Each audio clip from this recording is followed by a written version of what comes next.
اور شام میں صفدر کی طرف ہی جانا تھا، اس لیے اس نے اپنی توجہ کام پر مرکوز کر دی، لیکن ذہن میں ابھی تک وہ چہرہ گھوم رہا تھا۔ وہ جانا پہچانا تھا، مگر بالکل مختلف شخصیت۔ ہاں، چہروں جیسے چہرے ہوتے ہیں، جیسا اس کا تھا، مینار جیسا۔ پھر اس میں اتنے سوچنے والی کیا بات تھی؟ البتہ دل میں عجیب سی بے چینی پھیل چکی تھی۔ یہ منظر ہے DHA لاہور کے ایک پوش علاقے کا، جہاں اس وقت روحی والیہ کے نام سے بنایا یہ محل نما گھر سجا ہوا تھا اور اندر ایک پروقار سالگرہ کی تقریب چل رہی تھی۔ شام کا اندھیرا گہرا ہونے کے ساتھ ساتھ مارچ کی ہلکی پھلکی ٹھنڈ بھی ماحول میں سرایت کرنے لگی تھی۔ مرسڈیز کا سیاہ ماڈل گھر کے وسیع پورچ کے سامنے آ کر رکا اور پھر گیٹ کھلا تو گاڑی اندر چلی گئی۔ گاڑی پارک کر کے فجر باہر نکلی۔ اس نے سرخ اور سبز رنگ کا خوبصورت سوٹ زیبتن کر رکھا تھا۔ سرخ لانگ شرٹ اور اس کے ساتھ ٹراؤزر تھا۔ شرٹ کے گلے اور بازوؤں پر نفیس سبز کڑھائی کا کام تھا جو لباس کو مزید خاص بنا رہا تھا۔ سبز رنگ کا دوپٹہ خوبصورتی سے اس کے گلے میں پڑا ہوا تھا۔ اس کے بال سلیقے سے بندھے ہوئے تھے اور ہیزل آنکھوں پر چشمہ لگا تھا جو اس نے اٹھا کر بالوں میں جما لیا تھا۔ کانوں میں سبز رنگ کے چھوٹے چھوٹے ٹاپس جگمگ کر رہے تھے اور کلائی میں نازک سی بریسلیٹ تھی۔ ہلکے میک اپ کے ساتھ وہ اس مشرقی ہولی میں بہت خوبصورت لگ رہی تھی۔ پیروں میں پہنی سرخ ہیل اس کے چلنے کے انداز کو خوبصورت بنا رہی تھی۔ اس کے ایک ہاتھ میں مہنگے پھولوں کا بکے تھا جبکہ دوسرے ہاتھ میں ایک خوبصورت سنہری رنگ کا گفٹ بیگ تھا جو وہ صفدر کی چھوٹی بہن کے لیے لائی تھی جس کی آج سالگرہ تھی۔ گیٹ پر موجود خدمتگار نے فوراً آ کر گاڑی کا دروازہ کھولا اور پھر اندر اطلاع دی۔ مسٹر اور مسز حسین یعنی صفدر کے والدین خود پورچ میں اس کا استقبال کرنے آئے۔ ان کے چہروں پر فجر کے لیے احترام اور اپنائیت صاف ظاہر تھی۔ انہوں نے گرم جوشی سے فجر کا استقبال کیا اور اس کا ہاتھ پکڑ کر گھر کے اندر تقریب ہال کی طرف لے گئے۔ اسی گھر کے ایک کونے میں بنے بڑے سے روم میں اس وقت صفدر اور اس کا بڑا بھائی صدام تھے۔ وہ دونوں تیار ہو رہے تھے۔ کمرے میں روشنی تھی اور باہر تقریب کا شور مدھم سا سنائی دے رہا تھا۔ تیار ہونے کے بعد صدام صفدر کی طرف پلٹا۔ اس کے چہرے پر ایک خاص قسم کی چمک تھی۔ تمہیں ایک بات بتاؤں؟ وہ کافی پرجوش دکھائی دیتا تھا۔ صفدر جو فون پر مصروف تھا اس نے سیل فون سے نظریں ہٹائے بغیر کہا، ہاں بولو، اب کیا نیا شوشہ چھوڑنا ہے؟ شوشہ نہیں، سیریس بات ہے، صدام نے کرسی پر بیٹھتے کہا۔ مجھے فجر پسند ہے۔ صفدر کا سیل فون ہاتھ سے چھوٹتے چھوٹتے بچا۔ اس نے جھٹ سے سر اٹھا کر صدام کو دیکھا۔ آنکھیں پھٹی ہوئی تھیں۔ کیا فجر پسند ہے؟ تمہارا دماغ ٹھیک ہے؟ اسے اپنے سے 3 سال بڑے صدام پر افسوس ہوا۔ اس کی بات سن کر صدام ہنسا۔ ہاں یار، بالکل ٹھیک ہے، بہت اچھی لگتی ہے مجھے، سوچ رہا ہوں اسے پرپوز کر دوں۔ صفدر اپنی کرسی سے تقریباً اچھل کر کھڑا ہو گیا۔ پرپوز کر دوں؟ پاگل ہو گئے ہو؟ کسے پرپوز کرنے چلے ہو؟ فجر مراج کو؟ ہاں، فجر مراج کو، اور کون فجر ہے؟ صدام نے آرام سے جواب دیا۔ تمہیں کیا مسئلہ ہے اس سے؟ تم نے تو ویسے بھی بہن بنایا ہوا ہے، مجھے پسند ہے تو کرنے دو نا پرپوز۔ مسئلہ مجھے نہیں تمہیں ہوگا، صفدر نے غصے سے کہا۔ تمہیں پتا بھی ہے فجر کیا چیز ہے؟ وہ ڈائن ہے، ڈائن۔ صدام نے کندھے اچکائے۔ اچھا، کیسے ڈائن ہے؟ وہ تو اتنی سلجھی ہوئی انڈیپینڈنٹ لڑکی ہے، مام ڈیڈ بھی اسے پسند کرتے ہیں، ابھی دیکھا نہیں کیسے ویلکم کرنے گئے۔ ان کی بات الگ ہے، وہ میری بزنس پارٹنر ہے، ان کی نظر میں اس کی ویلیو ہے، لیکن تم اس سے شادی کا سوچ رہے ہو، تمہیں نہیں پتا کہ اصل میں وہ کیا ہے۔ میں اسے جانتا ہوں، ایسی غلطی مت کرنا، صفدر نے جیسے منت کرتے ہوئے کہا۔ وہ جو ابھی باہر سے نظر آ رہی ہے اندر سے بالکل ویسی نہیں ہے، اس کی مسکراہٹ پر مت جانا، اس نے تنبیہ کی، اور مجھے تو اس سے اپنا مطلب بھی نظر آ رہا ہے، صدام نے پراسرار انداز میں کہا۔ کیسا مطلب؟ صفدر کی تیوری چڑھی۔ بزنس کا مطلب، صدام نے آرام سے بتایا۔ تم لوگوں کا بزنس کتنا اچھا چل رہا ہے، اگر وہ ادھر ہمارے گھر آ گئی تو وہ بزنس بھی ایک طرح سے ہماری ہی ہو جائے گی، ہمارے فیملی بزنس کے ساتھ مل کر ہم لوگ کہاں سے کہاں پہنچ جائیں گے۔ صفدر نے ماتھا پیٹ لیا۔ وہ کتنا بے وقوف تھا، کچھ بھی نہیں جانتا تھا۔ حیرت ہے تم پر، تم پیسوں اور بزنس کے لیے اس ڈائن سے شادی کرو گے؟ تمہیں شرم نہیں آتی؟ اور تمہیں لگتا ہے وہ اپنا بنا بنایا بزنس جس میں اس کا اپنا پیسہ اور محنت لگی ہے ایسے ہی تمہارے حوالے کر دے گی؟ اتنی سیدھی نہیں ہے وہ۔ کیوں نہیں کرے گی؟ صدام نے ہٹ دھرمی سے کہا۔ تم نے ہی تو بتایا تھا وہ بیوہ ہے، اس کا نکاح ہوا تھا اور شوہر مر گیا، اکیلی ہے، اسے بھی تو کسی سہارے کی ضرورت ہوگی۔ میری شکل اچھی ہے، خاندان اچھا ہے، سیٹ ہوں، وہ فوراً ہاں کر دے گی، اور ویسے بھی خاندان میں ایک پڑھی لکھی بزنس وومن بہو آئے گی تو عزت بڑھے گی نا۔ اس کی بات سن کر صفدر کو تعصب ہوا۔ اس نے افسوس سے گردن ہلائی۔ تم نہ بالکل اندھے ہو گئے ہو، یا تم جان بوجھ کر آنکھیں بند کر رہے ہو۔ سہارا، فجر کو سہارے کی ضرورت، وہ خود اپنے لیے اور دوسروں کے لیے سہارا ہے۔ وہ اتنی مضبوط اور ذہین لڑکی ہے کہ اچھے اچھوں کو انگلیوں پر نچاتی ہے۔ وہ بیوہ ہے تو کیا ہوا، اس کا یہ مطلب نہیں کہ وہ پہلے مرد کا غم لے کر بیٹھی ہے اور کسی بھی دوسرے مرد کے ساتھ چل دے گی۔ پھر وہ صدام کی جانب جھکا۔ صدام، میری بات غور سے سنو، میں نے اس کے ساتھ پڑھا ہے، کام کیا ہے، میں اس کی سوچ جانتا ہوں۔ وہ ایسی ویسی بالکل نہیں ہے۔ اگر تم نے اسے پرپوز کرا تو دو کام ہوں گے، یا تو وہ تمہیں اتنے برے طریقے سے انکار کرے گی کہ تمہاری ساری ہیرو بندی نکل جائے گی، یا پھر وہ کوئی ایسا چکر چلائے گی کہ ہم سب پھنس جائیں گے۔ وہ اتنی آسانی سے اپنا بزنس یا اپنی لائف کا کنٹرول کسی کو نہیں دیتی۔ وہ واقعی ڈائن ہے۔ اس کی بات سنتے ہی صدام اکڑ گیا۔ زیادہ فلمی نہ بنو، یہ سب تمہاری بنائی ہوئی کہانیاں ہیں، شاید تمہاری اس سے بنتی نہیں نا، اس لیے ایسے بول رہے ہو۔ مجھے اچھی لگتی ہے، میں بات کروں گا۔ مجھے تو نہیں لگتی وہ ایسی، میں ہینڈل کر لوں گا۔ صفدر نے جب دیکھا کہ صدام کسی صورت مان نہیں رہا، اس نے ایک گہری سانس لی، جیسے ہار مان لی ہو۔ وہ کھڑا ہوا اور صدام کی طرف دیکھا۔ اس کے چہرے پر غصہ اور افسوس تھا۔ چلو ٹھیک ہے، نہیں سننی نا میری بات، نہ سنو، صفدر نے سرد لہجے میں کہا۔ کر لو جو کرنا ہے، اپنی منمانی کر لو۔ وہ دروازے کی طرف مڑا، پھر رکا اور پلٹ کر صدام کو دیکھا۔ اس کی آواز اب سخت اور حتمی تھی۔ لیکن ایک بات یاد رکھنا صدام، جو بھی ہوگا نا، جو نتیجہ نکلے گا اور فجر جو تمہارے ساتھ کرے گی نا، اس سب کا ذمہ دار تم خود ہوں گے۔ بعد میں میرے پاس آ کر رونا مت۔ یہ کہہ کر صفدر تیزی سے دروازہ کھول کر کمرے سے نکل گیا۔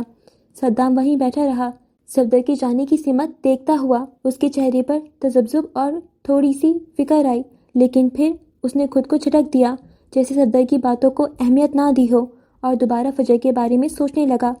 اچانک دروازے پر صفدر کا چہرہ نمودار ہوا۔ اور ہاں، اسے پرپوز کرنا ہو تو گھٹنوں پر آنا، شاید وہ مان جائے۔ اس بار اس کی آنکھوں میں ہلکی سی شرارت تھی۔ وہ پھر غائب ہو گیا، جبکہ صدام کا اعتماد یک لخت ہی بڑھ گیا۔ باہر سے تقریب کا شور اب پہلے سے زیادہ بلند سنائی دے رہا تھا۔ صفدر کے جانے کے بعد صدام کچھ دیر وہیں بیٹھا رہا، سوچوں میں گم۔ ادھر ہال اور بیک یارڈ میں تقریب اپنے عروج پر تھی۔ مدھم موسیقی بج رہی تھی اور لوگ گروپس میں کھڑے محفل جما رہے تھے۔ فجر اس وقت ہال کے ایک جانب کھڑی تھی، جہاں سے وسیع لان کا خوبصورت نظارہ نظر آ رہا تھا۔ اس کے ہاتھ میں نارنجی رنگ کے مشروب کا گلاس تھا اور وہ مسز حسین سے ہنستے ہوئے باتیں کر رہی تھی۔ مسز حسین کی آنکھوں میں اس کے لیے واقعی محبت اور فخر تھا۔ اور سناؤ فجر بیٹا، کام کیسا چل رہا ہے؟ صفدر بتا رہا تھا، بہت پریشان ہے آج کل۔ مسز حسین نے شفقت سے پوچھا۔ شاید ان کی شفقت میں بھی کوئی مطلب چھپا تھا۔ فجر مسکرائی، جی آنٹی، بس اللہ کا کرم ہے، پریشر تو ہے لیکن اب سیٹل ہو گیا ہے کافی کام۔ مسز حسین کچھ اور پوچھنے ہی لگی تھی کہ ہال کی مرکزی دروازے پر ہلکی سی چاپ سنائی دی۔ لوگوں کی نظریں اس طرف اٹھیں۔ ہال میں ایک لمحے کو جیسے سرگوشیوں کا شور بلند ہوا اور پھر دب گیا۔ دروازے سے جو شخصیت داخل ہوئی وہ رئیس اورنگزیب تھا۔ اس کے ساتھ ایک جانب عروضہ اور دوسری جانب مراد عالم تھا۔ رئیس اس وقت کافی رنگ کے لباس میں تھا، ڈریس پینٹ اور شرٹ اور سیاہ رنگ کی جیکٹ پہنی ہوئی تھی، جو اس کے چوڑے کندھوں پر کسی فریم کی طرح جچ رہی تھی۔ گھنے بال پیچھے کے جانب سیٹ تھے، جیسے انگلیوں سے سیٹ کیا گیا ہو اور روشنی پڑنے پر چمک رہے ہوں۔ اس کے چہرے پر ہمیشہ کی طرح ایک خاص قسم کی سنجیدگی اور خود اعتمادی تھی۔ جیسے ہی وہ ہال میں داخل ہوا، اس کی پہلی نظر سیدھی فجر پر پڑی۔ ہال میں اتنے رنگا رنگ مغربی لباسوں کے بیچ سرخ رنگ پہنے فجر مشرقی ہولی میں بھی بے حد حسین لگ رہی تھی۔ بڑھتی ہوئی کھنک کی وجہ سے اس نے دوپٹہ کندھوں پر لپیٹ رکھا تھا۔ اس کی آنکھوں سے چشمہ اتر چکا تھا اور روشن قندیلیوں کی روشنی میں اس کا چہرہ دمک رہا تھا۔ رئیس اسے دیکھ کر وہیں دروازے کے پاس ہی ایک لمحے کے لیے ٹھٹک گیا۔ اس کے قدم جیسے زمین پر گڑ گئے۔ 2.5 سال کا عرصہ، 2.5 سال، یہ وقت تھوڑا نہیں تھا۔ ان 2.5 برسوں میں ان کی کبھی بات نہیں ہوئی تھی، کبھی آمنا سامنا ہوا بھی تو کسی آفیشیل تقریب میں جہاں بڑے بڑے لوگ موجود ہوتے تھے، لیکن فجر نے اسے ہمیشہ ایسے نظر انداز کیا جیسے وہ وہاں موجود ہی نہ ہو، جیسے رئیس اورنگزیب نام کا کوئی شخص اس دنیا میں وجود ہی نہیں رکھتا۔ وہ اس کے قریب سے گزر جاتی، لوگوں سے بات کرتی، ہنستی مسکراتی، مگر کبھی پلٹ کر اسے دیکھا تک نہیں۔ اس بات نے رئیس کو اندر سے جھنجھوڑ دیا تھا۔ وہ پہلے سے زیادہ سخت، خاموش اور زیادہ پراسرار ہو گیا تھا۔ ادھر فجر خود 2.5 سال پہلے اس خوفناک حادثے سے آج تک خوفزدہ تھی۔ پیرس میں رئیس پر ہونے والا حملہ، اسے لگتا تھا جیسے وہ ایک منحوس سایہ ہے اور وہ نہیں جانتی تھی کہ اس کا قرض ہونا ولیم کے بعد مزید کسی کی جان لے، خاص طور پر رئیس کی جان، جو خود کو اس کا مسیحا کہتا تھا۔ اس کے لیے اس نے رئیس اورنگزیب کے وجود کو اپنی زندگی سے بالکل نظر انداز کرنے کا فیصلہ کر لیا تھا اور اس پر قائم رہی۔ اور آج اس ہال میں اچانک دونوں کی نظریں ٹکرائیں۔ وقت جیسے ایک لمحے کو تھم گیا۔ 2.5 سال کی خاموشی، نظر انداز کرنے کی کوششیں، دل میں دبی نفرت کے جذبات، سب کچھ اس ایک پل میں سطح پر آ گیا۔ شناسائی کے رنگ ابھرے۔ وہ ایک دوسرے کو پہچانتے تھے، بہت اچھے سے پہچانتے تھے۔ ان کے درمیان کوئی رشتہ نہیں تھا، لیکن کچھ اور تھا جو کبھی مکمل نہیں ہو پاتا تھا۔ لیکن پھر اگلی ہی سانس اجنبیت چھا گئی۔ فجر کی آنکھوں میں وہی پرانی سرد مہری، وہی جان بوجھ کر اختیار کی گئی اجنبیت لوٹ آئی۔ وہ ایک پل تھا، وہ ایک پل ایسا تھا کہ رئیس اپنی جگہ ساکت رہ گیا، ایک مجسمے کی طرح۔ اس کے اندر کچھ ٹوٹا، کچھ بکھرا، اور فجر نے بغیر کسی تاثر کے بڑی آہستگی سے اپنا رخ موڑ لیا۔ مسز حسین سے دوبارہ بات کرنے لگی، جیسے کچھ ہوا ہی نہ ہو۔ پچھلے 2.5 سالوں میں وہ جتنا اپنی طور پر زچ ہوا تھا، یہ صرف وہ جانتا تھا۔ اس نے فجر پر پل پل نظر رکھی۔ وہ جانتا تھا وہ کہاں ہے، کیا کر رہی ہے، کس سے مل رہی ہے۔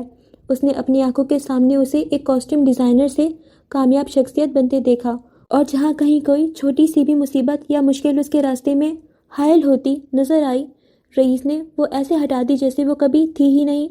جتنا وہ اس پر نظر رکھے ہوئے تھا، اتنی ہی شدید نفرت محسوس ہوتی تھی۔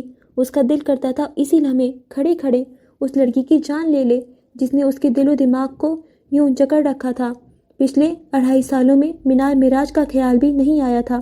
وہ پس منظر میں چلی گئی تھی، کیونکہ جیتی جاگتی فجر معراج اس کے سامنے تھی۔ مگر کیا وہ اس کی جان لے پائے گا؟ وہ لڑکی جس نے 2.5 سال بعد صرف ایک نظر سے اسے ساکت کر دیا تھا، کیا وہ واقعی اس کی جان لینے کی ہمت کر سکے گا؟ سوال ہوا میں معلق رہ گیا۔ اسے تھرل چاہیے تھا۔ اس نے فجر معراج نامی تھرل کی خواہش کی تھی، مگر یہ تھرل ایسا ہوگا اس نے کبھی سوچا ہی نہیں تھا۔ خوش آمدید اورنگزیب صاحب۔ مسٹر حسین مسکرا کر اس کی جانب بڑھے اور اسے گلے لگا لیا تو اس کا سکتہ بھی جیسے ٹوٹ گیا۔ وہ اب مسکرا کر مہمانوں سے مل رہا تھا۔ لوگ اسے دیکھتے ہی پرجوش ہو گئے تھے۔ اس کی شخصیت ہی ایسی تھی، جہاں جاتا تھا رونق بڑھ جاتی تھی۔ رات کے سائے گہرے ہو چکے تھے اور مارچ کی کھن کی فضا میں رچی بسی تھی۔ فلک عالمگیر کے کمرے میں مدھم روشنی پھیلی ہوئی تھی، جو رات کی خاموشی کو اور بھی نمایاں کر رہی تھی۔ کمرے کے ایک کونے میں رکھے لیپ ٹاپ کی اسکرین روشن تھی اور اس پر رئیس اورنگزیب کی تصویر نظر آ رہی تھی۔ تصویر میں وہ بے حد کیجول ہولی میں تھا۔ ایک بیگی پینٹ، سفید گول گلے والی ٹی شرٹ اور اس کے اوپر گہرے نیلے رنگ کی بٹن ڈاؤن شرٹ پہنے ہوئے تھا۔ گلاسز اس کے ہاتھ میں تھے، جو شاید ابھی ابھی اتارے گئے تھے۔ اس کی شارٹ باکس بیئرڈ، جس میں کہیں کہیں چاندی کے تار چمک رہے تھے، اس کی شخصیت کو مزید پرکشش بنا رہی تھی۔ رئیس اس تصویر میں کسی بھی دل کے تار چھیڑنے کی صلاحیت رکھتا تھا۔ یہ تصویر اس کے ایک حالیہ شوٹ کی تھی جو اس نے گلاسز کے ایک برانڈ کے لیے 1 مہینے پہلے کروایا تھا، اور یہ فوٹوز اس کے آفیشیل اکاؤنٹ پر اپلوڈ تھیں۔ فلک آئینے کے سامنے کھڑی اپنے گھنگھرالے بالوں کی لٹوں کو انگلیوں سے سلجھانے کی کوشش کر رہی تھی۔ اس کے چہرے پر ایک نرم اداسی اور ایک گہری محبت کے ملے جلے تاثرات تھے۔ اس کی دوسری کتاب آج شائع ہو چکی تھی، ایک ایسی کتاب جسے اس نے ایک بار پھر اس شخص کی محبت کے نام کیا تھا جس نے اسے 13 سال کی منگنی کے بعد ٹھکرا دیا تھا۔ اس کی نظریں بار بار لیپ ٹاپ کی اسکرین پر جم جاتی، گویا وہ تصویر سے گفتگو کر رہی ہو۔ اسی اثناء میں دروازہ کھلا اور فاخرہ بھابھی کمرے میں داخل ہوئی۔ اس کی نظر سیدھی لیپ ٹاپ کی اسکرین پر پڑی اور رئیس کی تصویر دیکھ کر اس نے تعصب سے ماتھا پیٹ لیا۔ حد ہے فلک، فاخرہ کی آواز میں ہلکی سی جھنجھلاہٹ تھی۔ آج بھی اسی شخص کے خواب دیکھتی ہو، اسی شخص کے جو تمہیں 13 سال کی منگنی کے بعد ٹھکرا چکا ہے؟ فلک نے آئینے سے نظر ہٹا کر فاخرہ کی طرف دیکھا۔ اس کی آنکھوں میں ایک اٹل یقین تھا۔ محبت اپنے راستے نہیں بدلتی بھابھی، اس نے دھیمی مگر مضبوط آواز میں کہا۔ ہاں، وہ اس کا نام نہیں لیتی تھی، اس کا ذکر بھی خاندان میں ممنوع تھا۔ وہ اسے مہینوں نہیں دیکھتی تھی، مگر جب وہ سامنے آ جاتا تھا تو نظر انداز نہیں کیا جا سکتا تھا۔ اور تمہیں کیا لگتا ہے کہ تمہاری یہ اٹل محبت اس کا راستہ بدل دے گی؟ فاخرہ نے طنز کیا۔ وہ اپنی زندگی میں خوش ہے اور تم ہو کہ وہیں کھڑی ہو جہاں وہ تمہیں چھوڑ گیا تھا۔ میں بھی آگے بڑھ آئی ہوں، دیکھیں دوسری کتاب شائع ہو چکی ہے، لوگ سراہ رہے ہیں، پڑھنے والے میری ایک جھلک دیکھنا چاہتے ہیں۔ میں آگے بڑھ آئی ہوں، ہاں، مگر دل وہیں ٹھہر گیا ہے۔ اس کا لہجہ آخر میں دھیما ہو گیا۔